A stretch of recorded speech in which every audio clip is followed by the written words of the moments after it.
전국의 시청자 여러분, 보아사법담 스님의 술술 풀리는 소원성지 이야기 시즌 3를 오늘 운마지불공하는 복악사에서 힘차게 시작하겠습니다. 완전히 술술 풀립니다. 진정한 효도는 무엇인가? 두 번째 시간 하겠습니다. 그러면 그 전에 앞서 금강경 제14단락 금강경 공부하고 효도에 관해서 말씀을 드리겠습니다.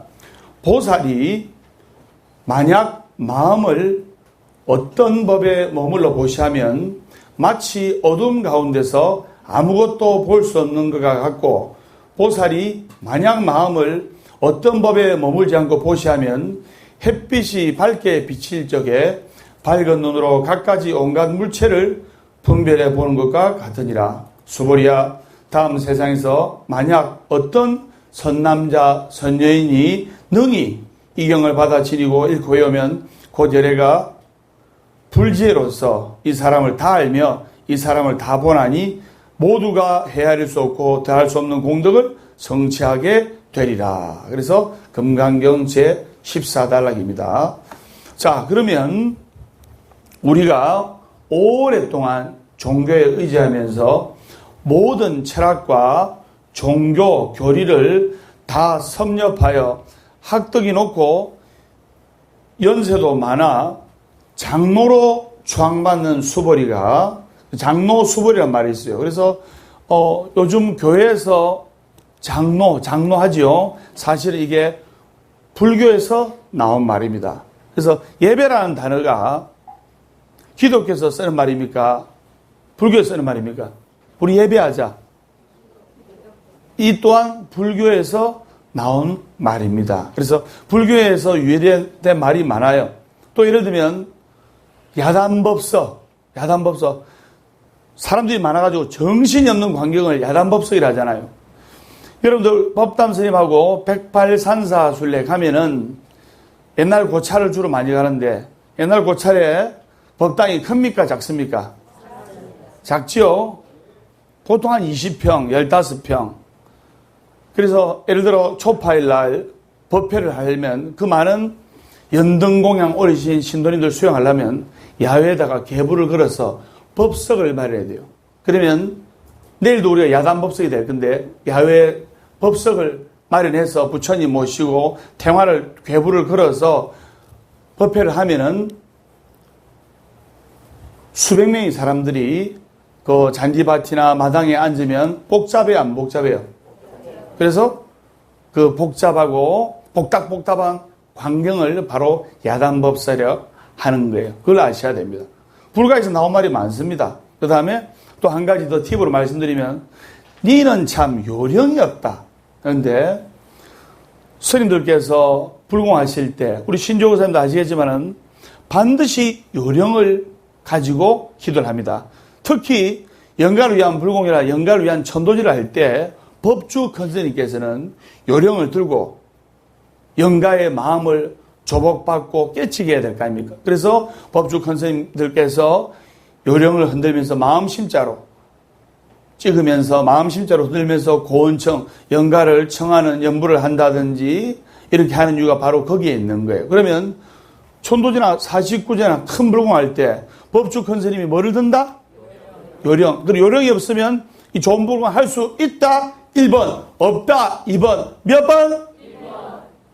요령이 없으면 불공을 할 수 없다? 2번 아닙니까? 그래서 그렇기 때문에 니는 요령이 없다 이 말은 이 불가에서 나오는 말입니다. 이해하시겠죠? 그래서 우리가 간절하게 기도를 하고 그리고 부처님을 의지하고 매달리면 불보살님의 가피를 입는 거예요.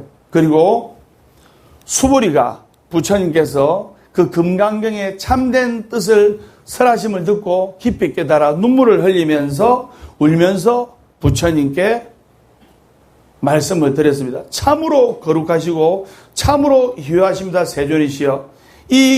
이렇게 깊고 깊은 금강경의 뜻은 제가 예로부터 해안으로도 일찍이 이와 같은 경우는 얻어듣지 못하였습니다. 이 말입니다. 그래서 여러분들이 이 금강경을 수지독송하고 금강경을 하루에 한 바닥씩이라도 사경을 하면 바로 고통의 이 언덕에서 행복의 문으로 들어가는 열쇠를 얻는 것과 같은 거예요.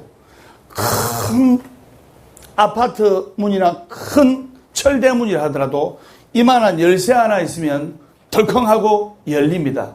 그래서 살아가는데 고통스럽고 괴로운 대문에 갇혀 있다 하더라도 금강경의 행복의 열쇠로 탁 열면 여러분들은 행복의 지름길로 행복의 문으로 들어갈 수가 있는 거예요. 그래서 복악사는 하루하루 새 역사를 쓰고 있고 하루하루 많은 불자님들이 행복의 장으로 들어가고 있습니다. 그래서 여러분들이 금강경의 생활화, 소원 성취를 하려면 기도, 연불, 수행, 독경, 사경, 봉사 이것이 생활화돼야 되는 겁니다.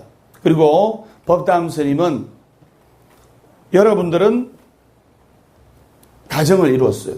가정을 이루고 남편, 아내, 아들, 딸 맞죠? 또는 손자, 손녀.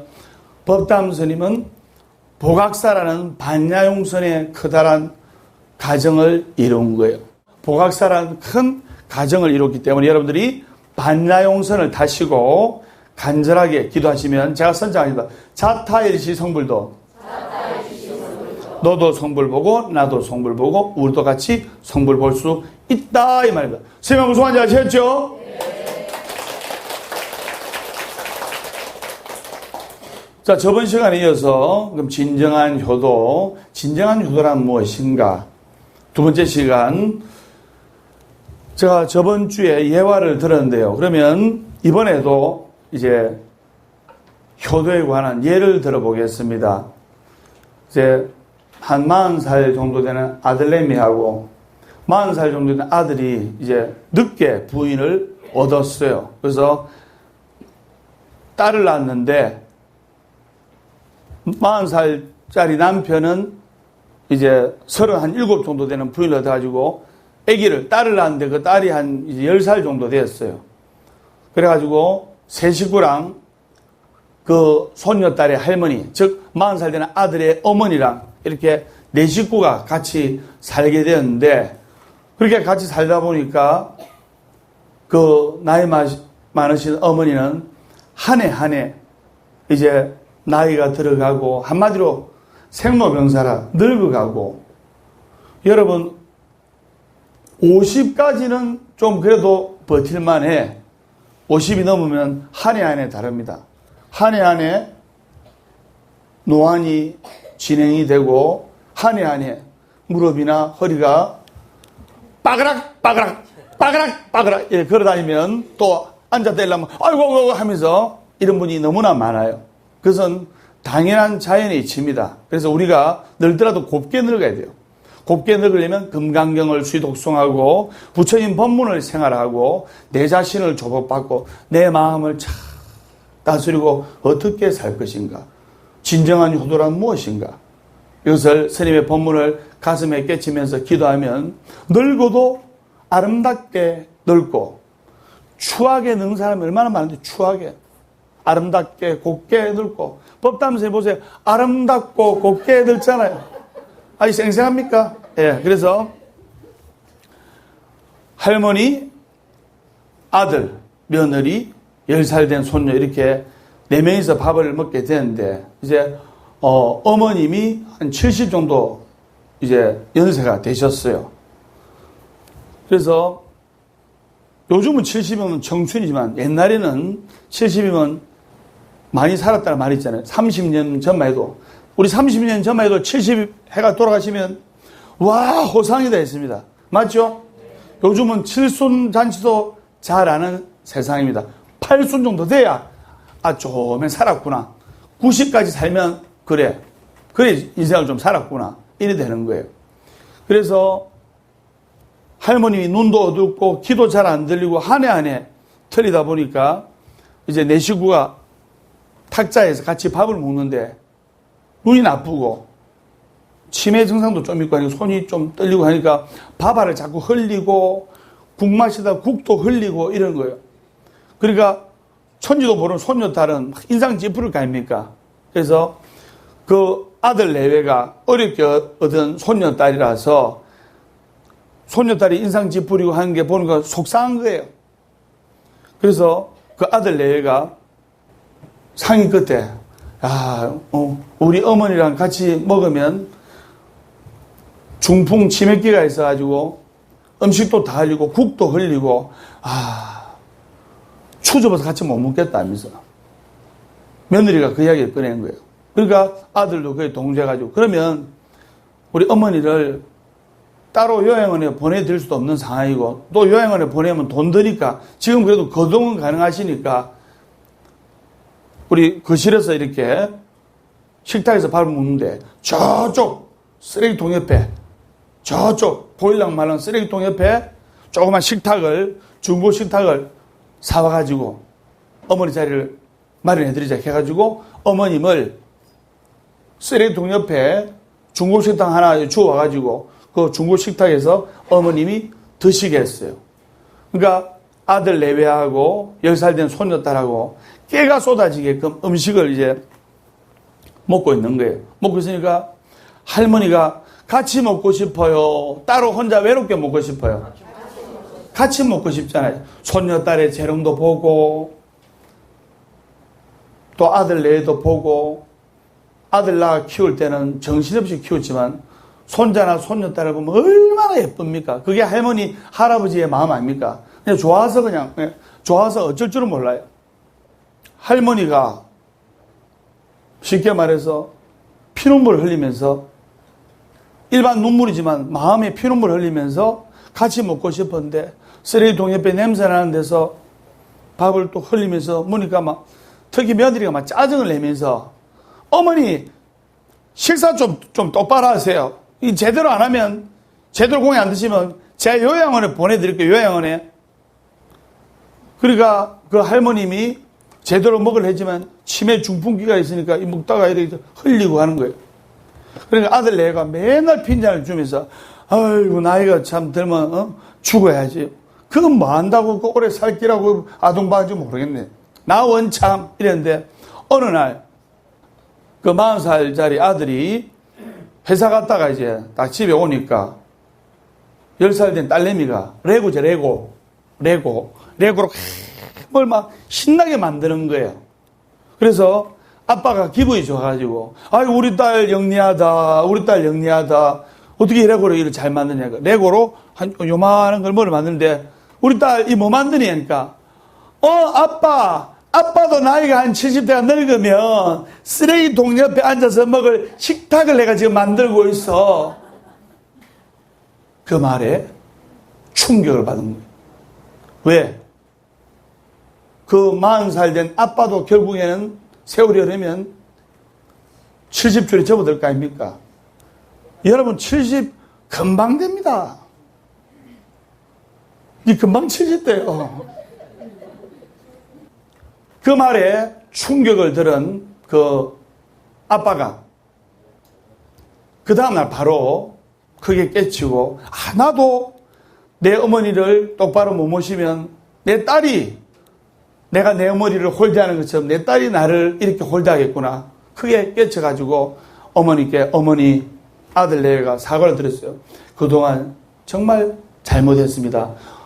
나도 늙고 내 집사람도 결국 늙을 건데 우리가 어머니를 잘 모셔야 내 자식이 나를 내 부인을 잘 모실 건데 정말 죄송합니다 어머니 하면서 어머님을 다시 큰 식탁 사랑이 담긴 그 식탁으로 모셔가지고 그때부터 지극정성 간호하고 잘 모시고 해가지고 행복한 그 가정이 웃음꽃이 피고 오손도손 웃음꽃이 피고 그리고 할머니하고 그 아들 내외가 또 10살 된 손녀딸이 행복하게 잘 살았다는 그런 이야기가 있습니다.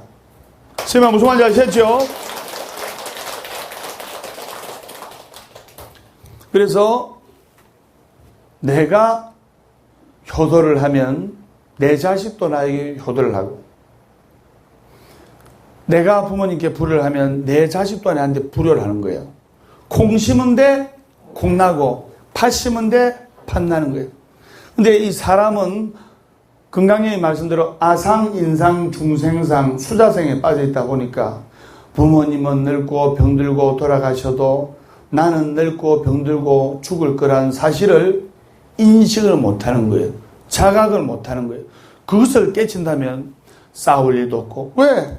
다 우리가 시간 지나면 4, 50년 후면 한 장의 사진으로 남는데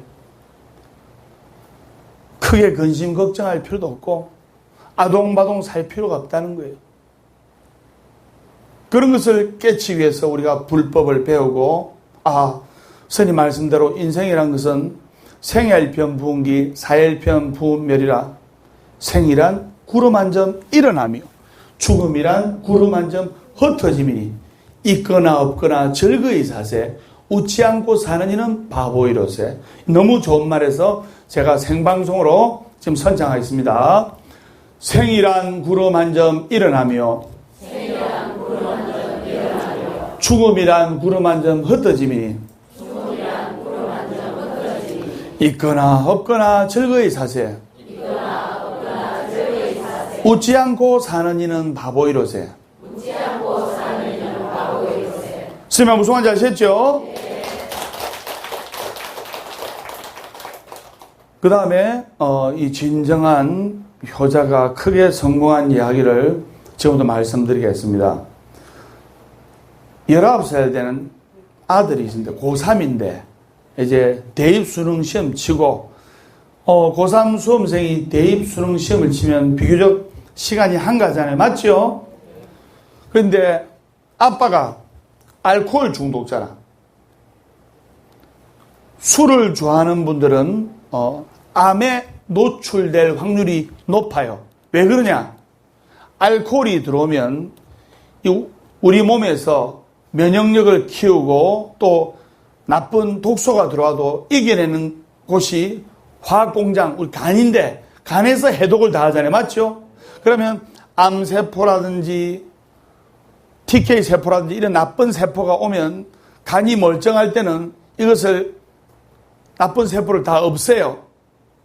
나쁜 세포를 없애는데 주 임무를 하는데 알코올이 들어오다 보면 알코올 독소를 분해하는데 간의 에너지를 다 쏟기 때문에 암의 무방비 상태가 되는 거예요. 그래서 술을 많이 마시면 간경변, 간경화, 간암으로 가는 거예요. 그래서 그 고3 수험생 아들의 아버지가 알코올 중독자였어요. 알코올 중독자. 그래서 술을 너무너무 좋아하는 거예요. 술을 물 마시지 마시고 땀을 흘려, 땀을 흘리면 취해요. 알코올이 나오니까. 주위에 그런 사람 있죠? 예. 땀으로 그냥 알코올이 나오고. 알코올 중독자니까. 하루에 소주 한 4병 정도 마셔야 잠을 자는 거예요. 그래서 그러다가 간경변이 와가지고 간경화로 발제돼서 이제 간을 교체를 하든가 안 그러면 죽어야 되는 상황에 놓인 거예요. 사경을 헤매고 간이식 받을 돈도 없고 사경을 헤매고 있을 때 제일 혈액형이나 체질이 맞는 것이 가족이에요. 맞죠? 근데 부부는 혈액형이 다를 수가 있어요. 근데 그 아빠, 엄마의 유전자를 타고난 아들이나 딸은 혈액형도 거의 같고 그 다음에 체질도 거의 같은 거예요. 그래서 19살 되는 아들이 효심이 지극한 거예요. 어머니, 아버지, 제 몸은 아버지, 어머니의 정으로 이렇게 태어난 몸이고 부모님이 계셔서 나의 육신이 탄생되는데 제 몸은 부모님 것이옵니다. 제가 만약에 체질이 맞아서 간이식, 간은 잘라내도 재생이 되거든요. 그래서 간이식이 가능하다면 제 간을 반을 떼어서 아버님께 이식해 드리고 싶습니다. 이래가지고 이제 이야기를 한 끝에 의사 선생님하고 타진이 돼가지고 그 아들을 정밀 진단, DNA 검사, 뭐 지방 간 조직 검사 뭐 이래 다 해가지고 있는데 딱 조직적으로 맞는 거예요. 그래서 대수술 끝에 아들의 19살 된 아들의 간의 반을 이식을 해가지고 아버지 몸에다가 이식을 시켜서 아버지가 건강하게 소생하게 된 거예요. 근데 그 아들이 이제 20살, 21살, 22살 아들의 간을 이식받은 아버지하고 어머니는 고맙기도 하고 감사하기도 하지만 피가 흘리는 거예요.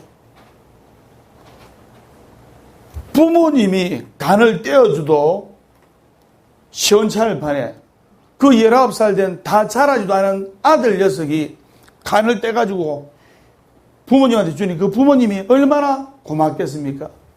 그래서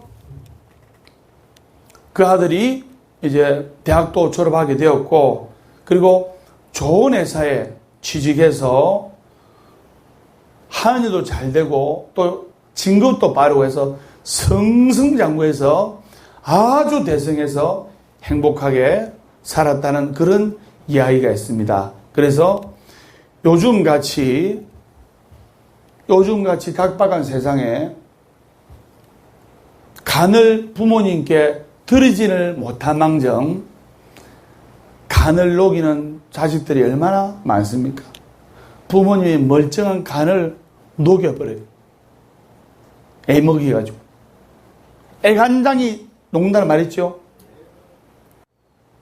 그래서 여러분들은 불법을 가슴에 새기고 불법을 내 아들, 딸한테 인도를 하고 부처님의 연을 심어줘야 되는 거예요. 불법이란 것은 뭐냐? 제가 선정하겠습니다. 불법이란 것은 생활법이요. 부모님께 효도하는 것이 불법이요. 어려운 사람들을 따뜻한 말로서 용기와 희망으로서 격려를 주고 도와주는 것이 참 불법이다. 관세음보살.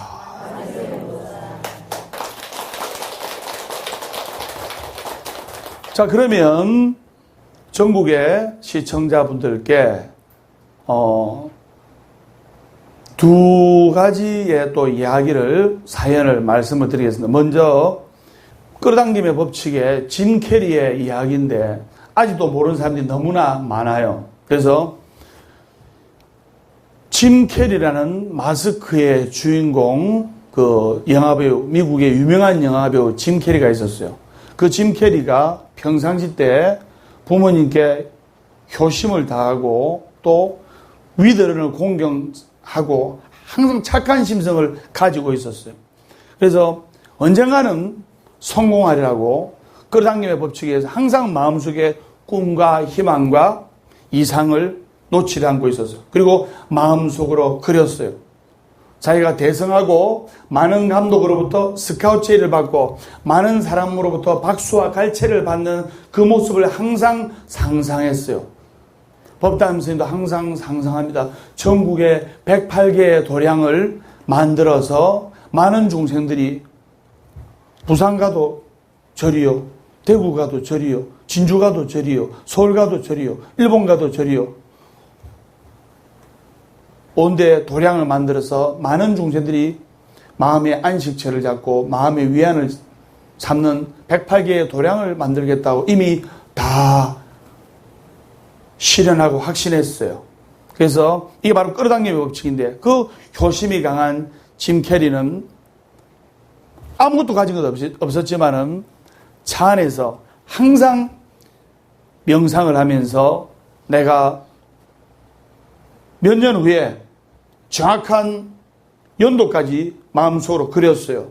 몇 년 후에 감독으로부터 내가 출연한 영화가 대박이 나서 100억을 받겠다 하면서 마음속에 이미지를 그리고 마음속에 조감도를 그리고 마음속에 확신과 희망과 야망에 찬 생각을 했어요. 그리고 내가 지금 가진 건 없지만 저 빌딩 운전하면서 갑니다. 저 빌딩 내 거다. 그리고 멋진 외제차 보입니다. 저 차 내 거다 하면서 내가 지금 저 빌딩, 저 외제차, 저 모든 좋은 것 다 내 거다. 다만 현재 내가 손에 쥐고 있지 않을 뿐이다. 저 내 거다 하면서 확신의 참 마음으로 마음속의 이미지와 마음속의 형상화 된 거예요. 여러분 이걸 아셔야 됩니다. 크게 따라서요. 시청자 여러분들 크게 따라서 생각이 운명이다. 내 생각이 운명이다.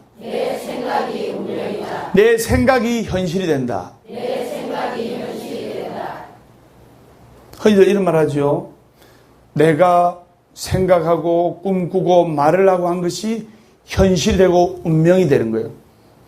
그렇기 때문에 말을 기도하듯이 말하고 말하듯이 기도해야 돼요. 그래서 그 효심이 강한 짐 캐리는 마음속에 이미지를 그리면서 흰 종이에 도화지 한 개를 오려가지고 미국 돈으로 $10,000,000 이렇게 썼어요. 한국 돈으로 몇 억? 100억. 그러면서 우리말로 하자면 100억 하면서 운전하면서도 100억 화장실에 앉아 볼일 봅니다. 100억 노래를 불렀어요. 그 우연찮게 덤앤더머라는 영화에 출연하게 됐어요. 그래서 덤앤더머라는 영화에 출연하면서 미국에는 개런티를 상상을 초월할 정도로 많이 줍니다. 아이언맨이죠, 아이언맨. 예? 아이언맨. 그 로버트 드니로 한번 출연하면 900억, 1000억을 받아요. 그래서 마음속의 꿈과 희망과 현실을 이미지화하면서 구체적으로 상상하면서 반드시 나는 이루고야 말겠다.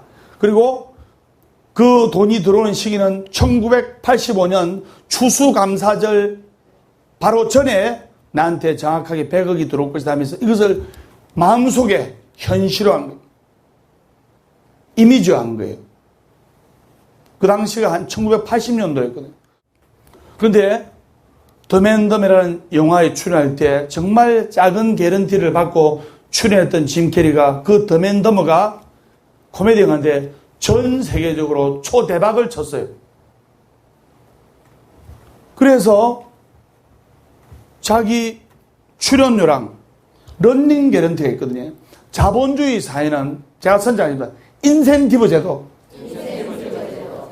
열심히 하고 열심히 좋은 성과를 거두는 만큼 따라주는 게 자본주의 제도예요. 그래서 항상 인센티브 제도가 부여가 돼요.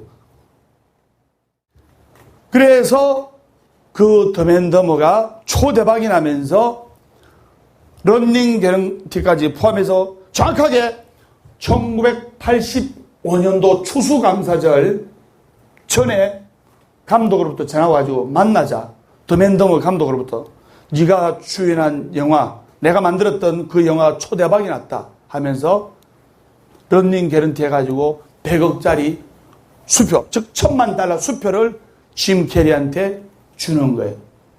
그리고 짐 캐리는 마음속에 상상하고 이미지화했던 것처럼 많은 사람들로부터 갈채를 받고 짐 캐리가 가는 곳이라면 온 사람들이 축복과 또 존경과 또 격려를 해주는 거예요. 그리고 수많은 감독으로부터 영화 지혜에 출연해달라고. 왜? 영화 출연하면 대박이 나니까. 그래서 짐 캐리는 그때 만족하지 않고 또 마음속에 이미지와 형상화, 끌어당김의 법칙에 의해서 제가 선장했던 끌어당김의 법칙.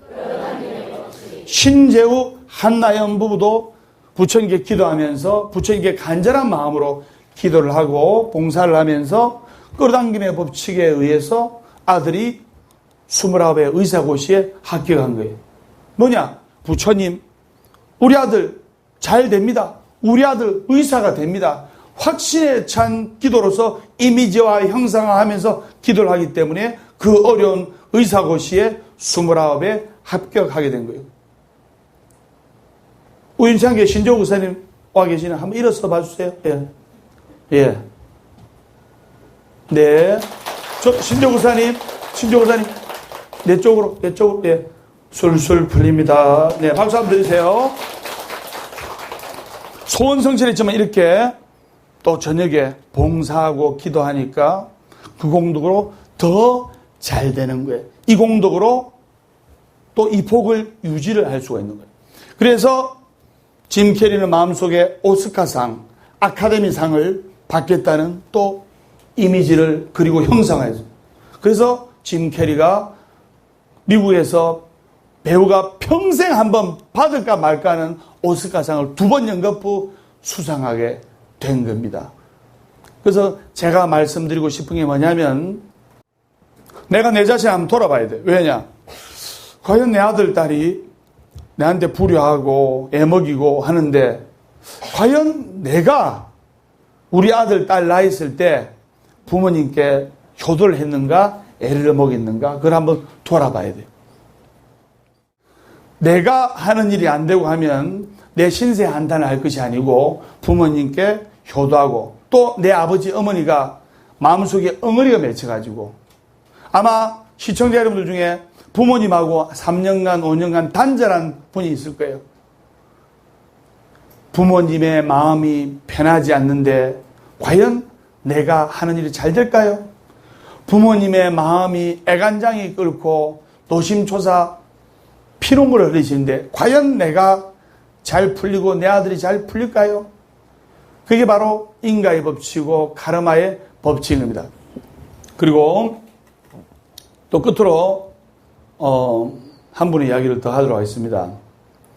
대구에 민주어머니 김현옥 보살님이라고 지금 이 방송을 보고 있을지 모르겠는데 매주 토요일 날 이 대구 신도들을 많이 와 계시는데 매주 토요일 날 이렇게 현장에 오신 분도 계시고 김현옥 보살님처럼 이제 운마지 불공 올리고 유튜브로 이렇게 같이 기도하는 분이 계셨는데 그분이 김현옥 보살님입니다. 아들이 24살이에요. 민주군인데 제가 우연찮게 대구 가서 이제 양목 슈퍼호텔을 가지고 휴지를 한 10뭉탱이를 샀는데 바로 옆에 어머님이 친어머님이 살고 계시더라고요. 근데 그 김현옥 보살님 하는 말과 행동 보니까 정말 효녀예요.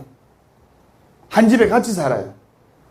정말 어머님을 대하는 모습이 부처님을 공경하는 관세음보살님을 공경하는 마음으로 친어머니한테 잘하는 거예요. 김현옥 보살님 아시죠?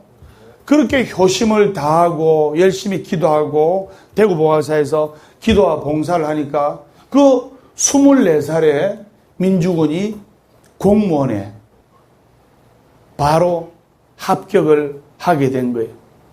24살의 공무원에 합격했다는 것은 승승장구입니다. 맞죠? 여러분, 미국의 외신 기자가 한 말이 있습니다. 한국에서 공무원 시험에 합격하고 임용고시 시험에 합격하는 것은 미국의 대학생이 하버드 대학을 들어가고 하버드 대학을 우수한 성적으로 졸업하는 것보다 더 어렵다 했어요. 왜 요즘 전부 다 공무원 한 달에 10번 놀지요. 그 다음에 대우 좋지요. 옛날로 지금 선비 아닙니까? 맞죠?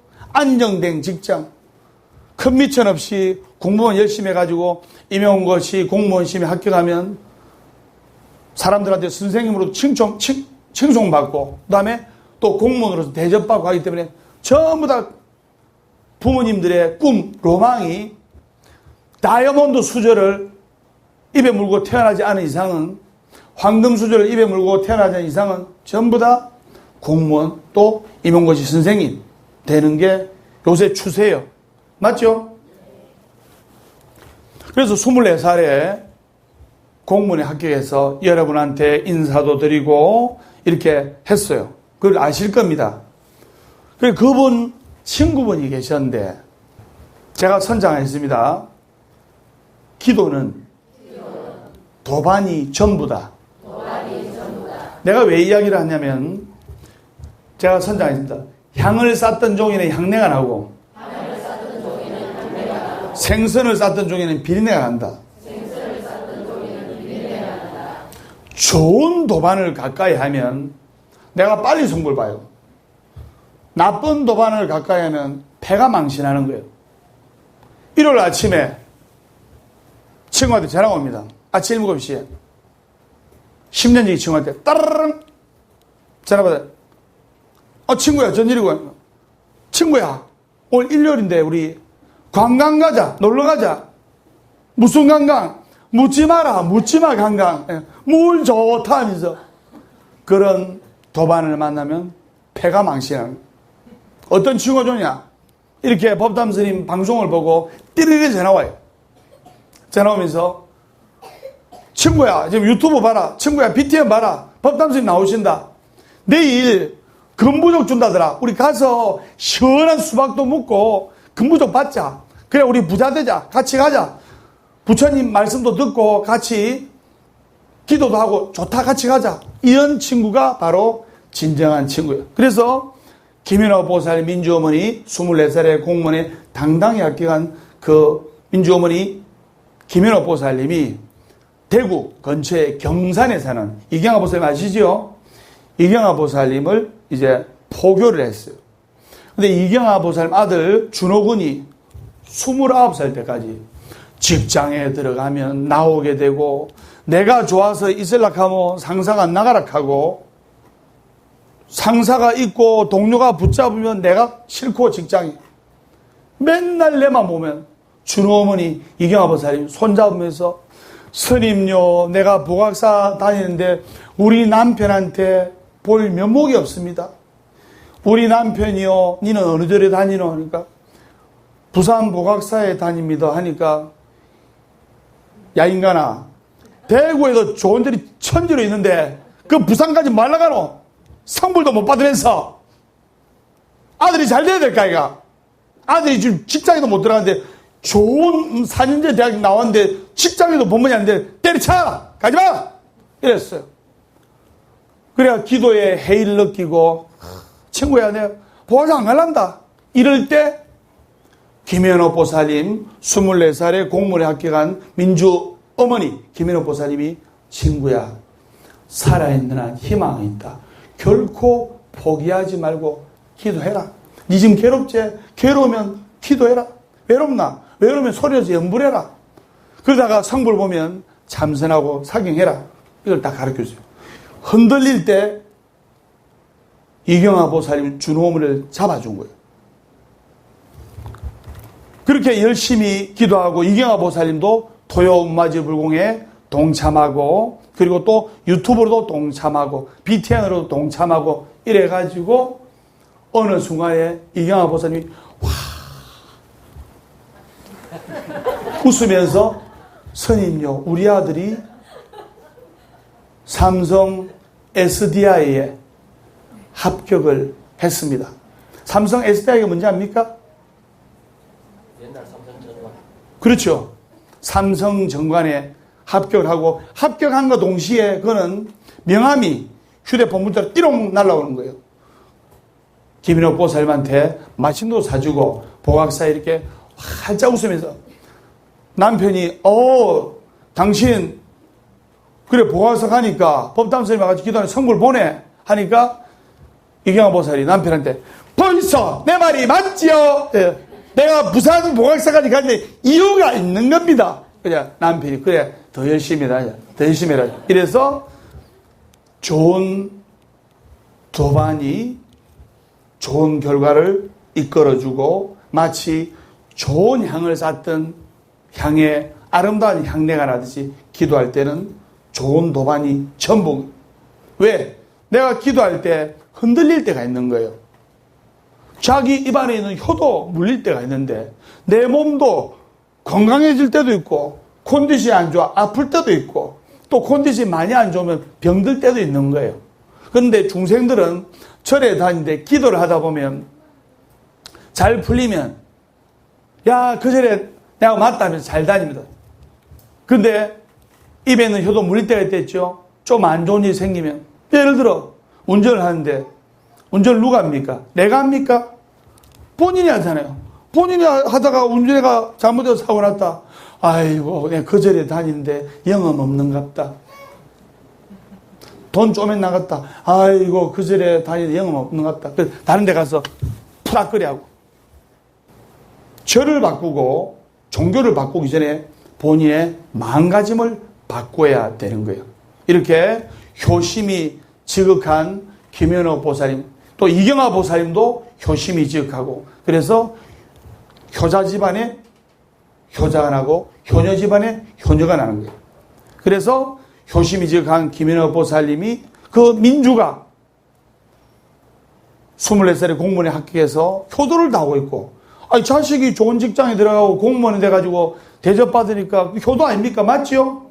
그리고 이경화 보살님도 부모님께 효도를 다하고 효녀로서 성근의 공덕을 쌓으니까 그 아들 준호군도 기적적으로 이렇게 삼성 SDI 정관에 합격을 해가지고 이렇게 효도를 다하는 그런 행복한 불자의 집안이 탄생이 되는 거예요. 제가 끝으로 선창하겠다. 살아있는 희망이 있다. 결코 포기하지 말고 기도하라. 괴로우면 기도하고, 외로우면 염불하고, 조용하면 참선 독경하라. 행복하기 때문에 웃는 것이 아니라 웃기 때문에 행복한 것이다. 전국의 시청자 여러분, 다음 시간에 밝고 건강한 모습으로 뵙도록 하겠습니다. 우리 다 같이 인사하겠습니다. 완전히 술술 풀립니다.